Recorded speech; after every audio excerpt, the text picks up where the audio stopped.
Great. Yeah, before we move forward to our next topic, let's have a game first in order for you to exercise your body since, as I have observed earlier, it seems like you have energies left in your body, so that's why I conducted this motivation. So, the motivation will be riddle ka na ba?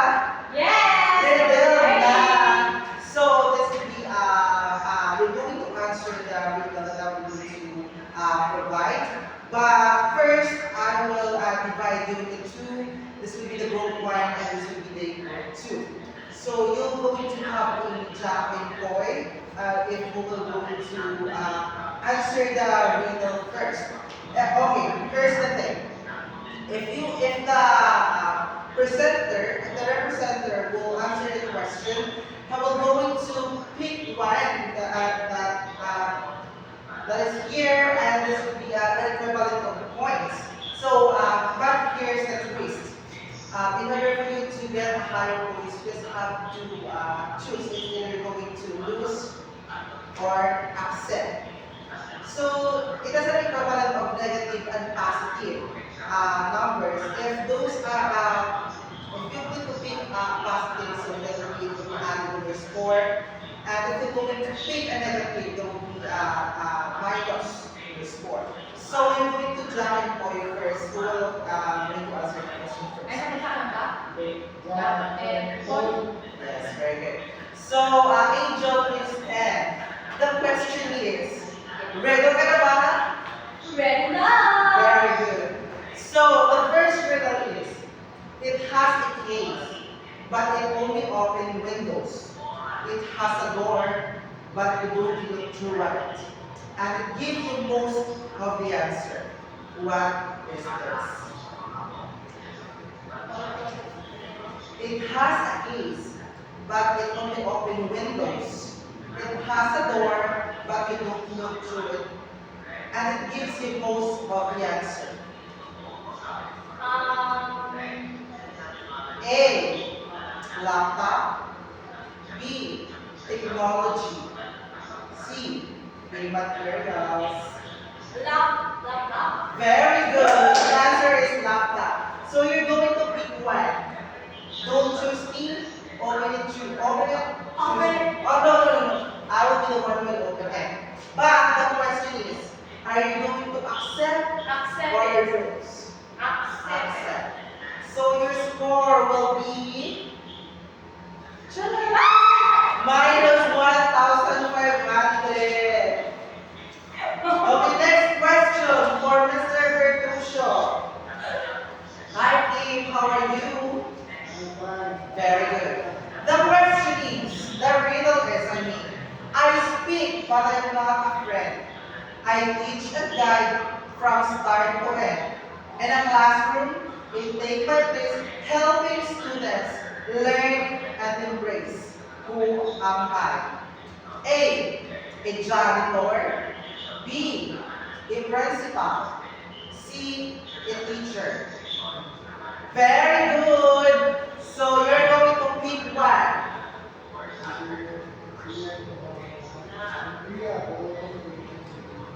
Pagsisisihan mo na hindi ako ang iyong pinili. The question is, are you going to lose or accept?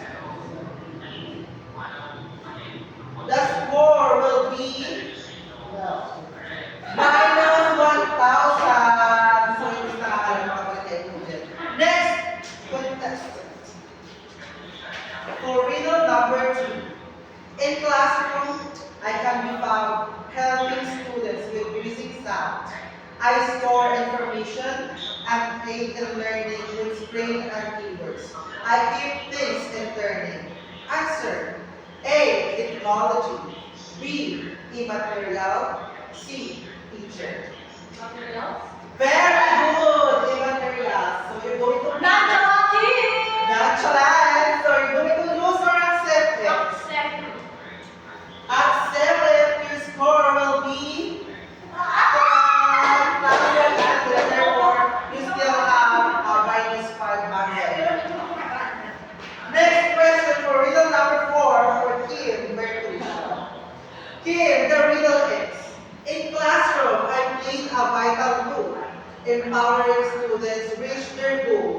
I connected the world with a digital touch, enhancing giving I value much.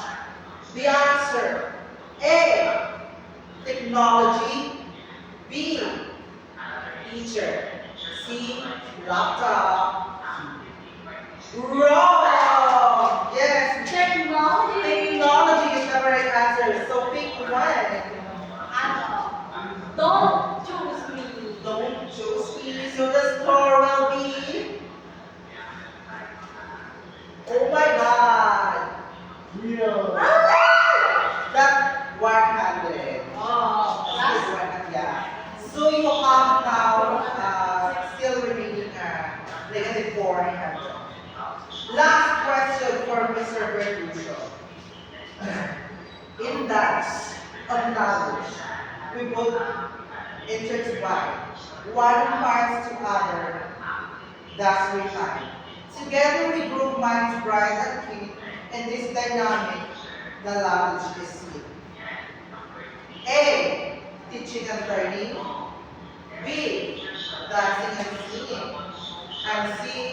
Basketball and volleyball.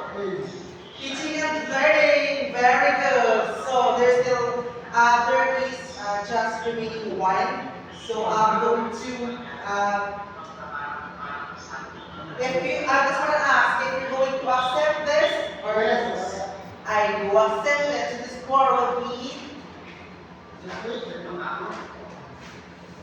Charan, plus 1,000. And the score will be 0 and we got negative 4. So the winner is Mr. Bertuccio. Very good, Mr. Bertuccio. Give him a round of applause. So the prize I will give it later. So guys, thank you for participating. So before, what do you observe in playing the game? Do you observe something? This one has.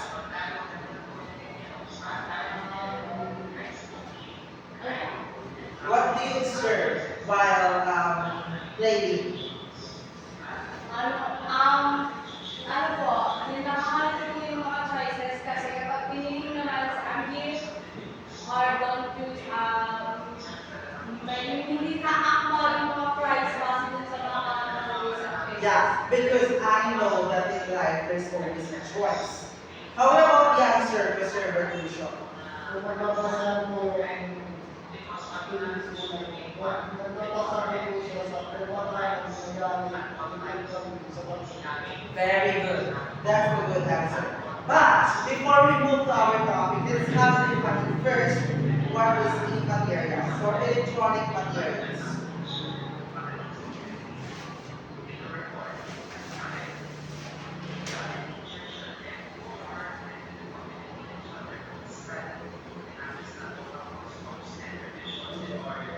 Okay. Electronic materials are digital instructional materials that are created to assess students and teachers in the teaching and learning process. It is used to help and encourage students' participation during your lectures. Example of this are digital textbooks, outlets, and applications and online supplementary resources.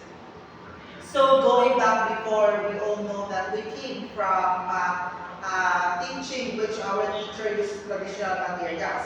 However, if the time goes on, there is a lot of technologies that arise, and we use it until now. And because of that technologies, there is a lot of advantages.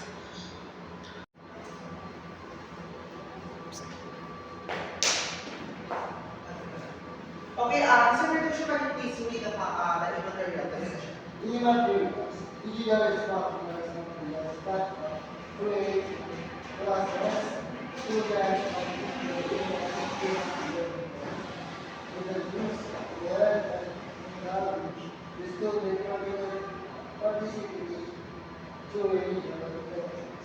Example, digital textbooks, application, online,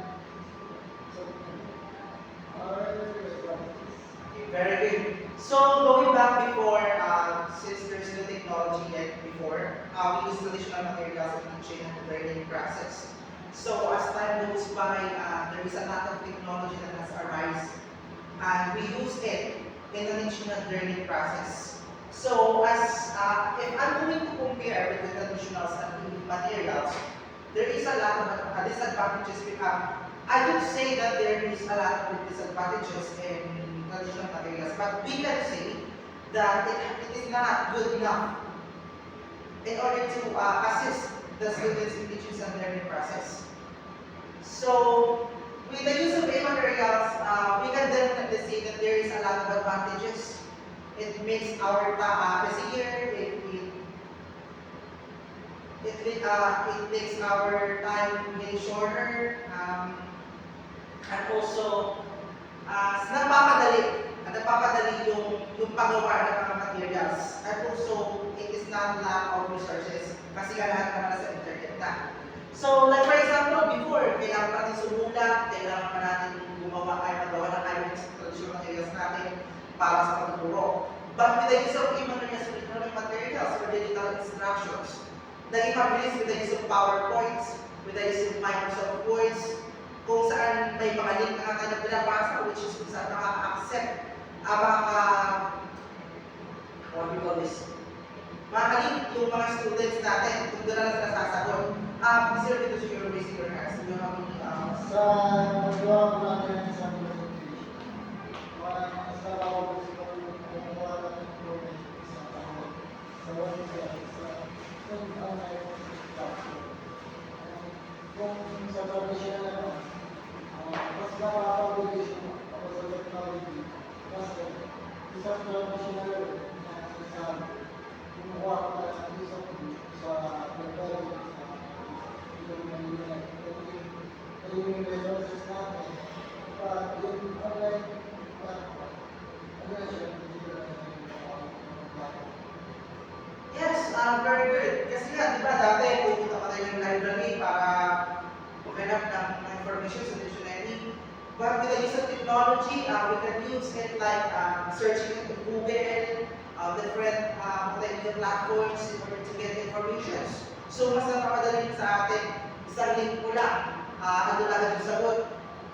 And also like in motivations, we can say that digital technology has a big help in order to make the students more participative when it comes to learning and teaching process. So with the use of online games, different applications like videos, making videos, making different motivations using technologies, it has a big impact on them since we are now living in a era where there's a practice of technology. So, napakatulong talaga ng technology sa atin. There's a lot of advantage, especially sa teachers, sa pag-assist ng mga students nila. And next, we have also, it has defined what is,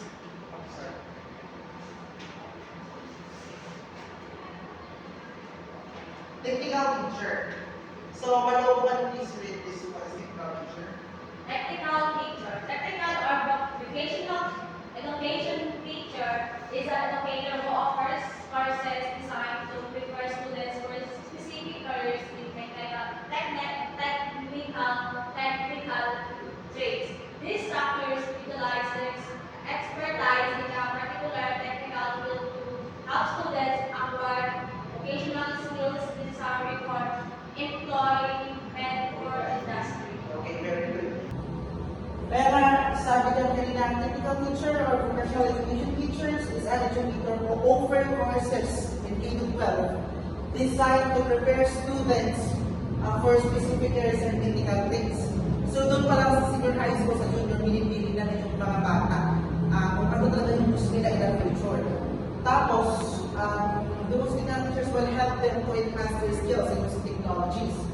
So, this instruction utilize their expertise. Sabi nga yung ginagamit ng construction professions nila para turuan yung mga estudyante sa paggamit ng technology.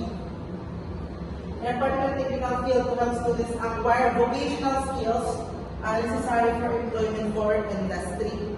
So, di ba nga, sinasabi pa natin na marami ako sa technology, nagkita ko ng vocational course, siguro mas madali ako makaka-hire because I have an advantages. Yeah. So, yun lang yung mga definitions na nakuha natin about guidance choices natin sa motivation. Pero yung pinaka-main topic talaga natin is about a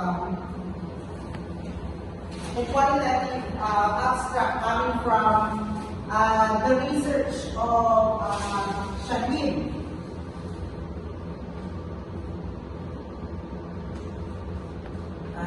Titled Using Technology and Instructional Materials Among Technical Teachers and Students in the Teaching and Learning. It is a qualitative case study. So let us define first what is qualitative.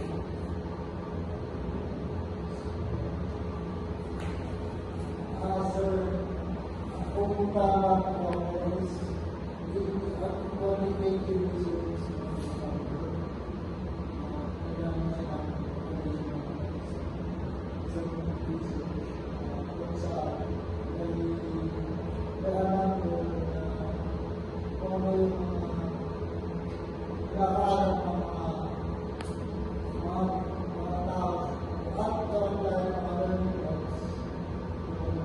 Yes, very good. So, di ba nga sa college we're conducting qualitative research, like we are investigating, we are solving hypotheses, the real world problems. So, ito, ito sa mga qualitative case study siya new. This is technology and instructional materials of technical teachers and students in the teachings and learning qualitative case study. So, I have here, I'm happy to have about this research.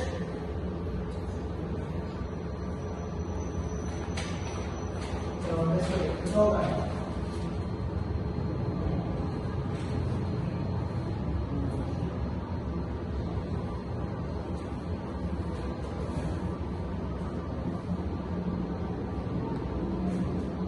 So, ang sabi na dito,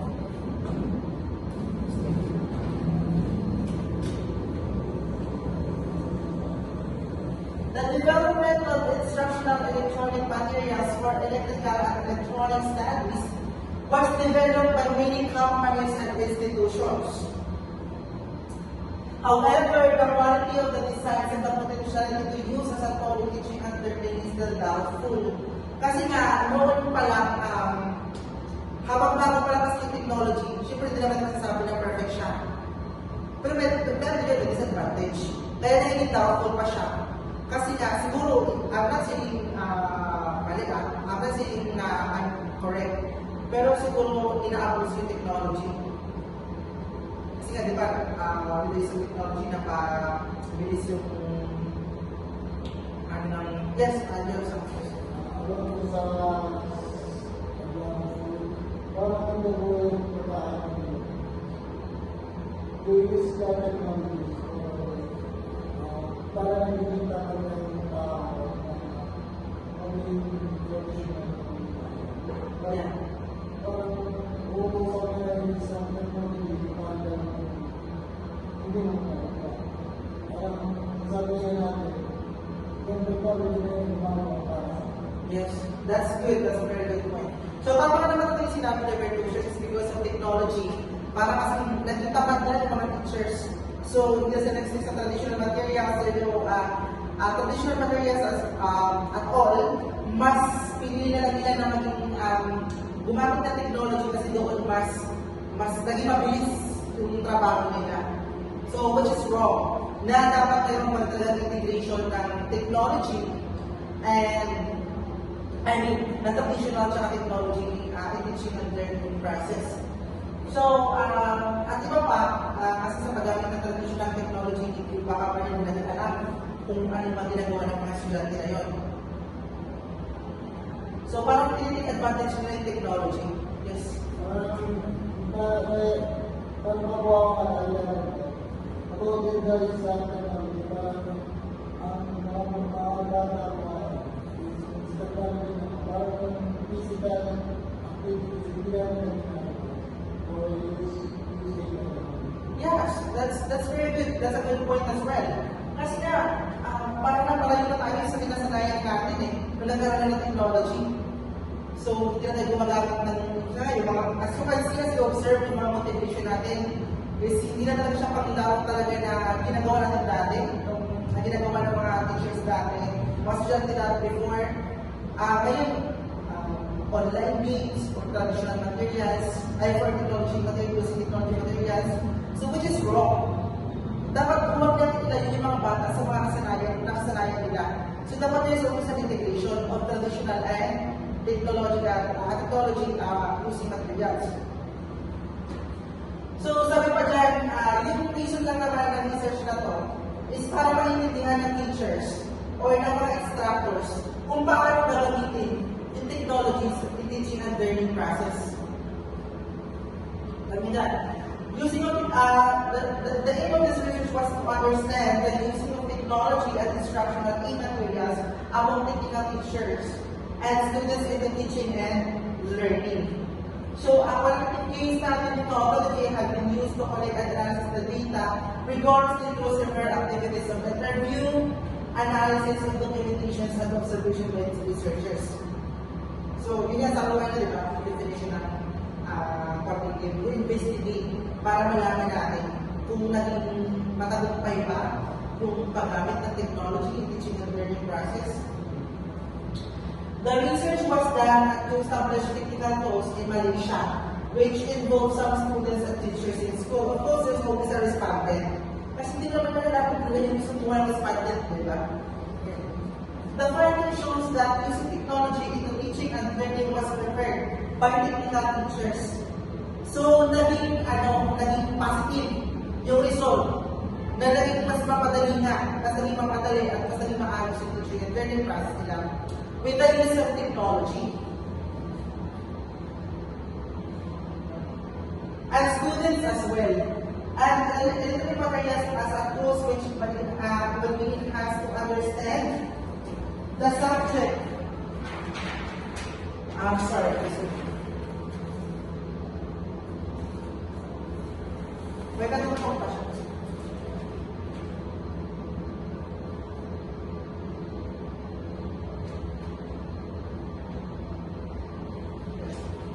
To understand the subject of electrical and electronic as well. So, assuredly, the teacher had mastered and integrated in the electronic material with their process of teaching, and the students have to properly integrate into their learning process. So, napakaganda ng research na to. Kasi talagang nagkaroon ng positive impact yung paggamit ng technology sa student sa teacher. So, before, from traditional material, hanggang ngayon tayo sa technology, mas preferred na talaga ng mga estudyante ngayon tsaka mga teachers yung paggamit ng technology kasi nga hindi naman pwedeng palilit tayo, di ba? Hindi naman pwedeng mahuhuli tayo. So kasi sa ibang bansa, there is technology as an advantage when it comes to teaching and learning process. So dapat ito sa Pilipinas. Yes, parang may dati na lang. Sige po. Sa remembering kasi, di ba, pagka teacher ka, dapat mga kailangan ka. Kasi, di ba, mga orders na teacher natin, hindi sila makakapag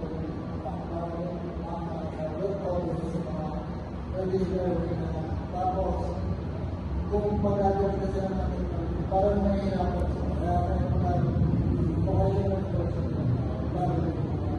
Okay. So I have a question for you. Example, if you are a teacher, hindi mo alam kung paano gamitin yung technology ito. Pero gusto mo siya gamitin. You still want to use that as a tool for instruction or mag-stick na sa traditional materials? siguro umahulog mo magkakaroon ng recipe ako sa ignanis ko. Only kung let this goes, parang nagdodo na ako sa pero parang tumatagal na ako. Parang Yes, very good. Ako po, sir, kung ako po yung teacher na dahil tulong po niya, kung wala po akong alam sa technology, willing po akong gamitin yung technology sa pagtuturo. At kung hindi ko po alam, aattend po ako sa mga seminars na kung saan pinag-uusapan kung paano ang paggamit ng technology when it comes sa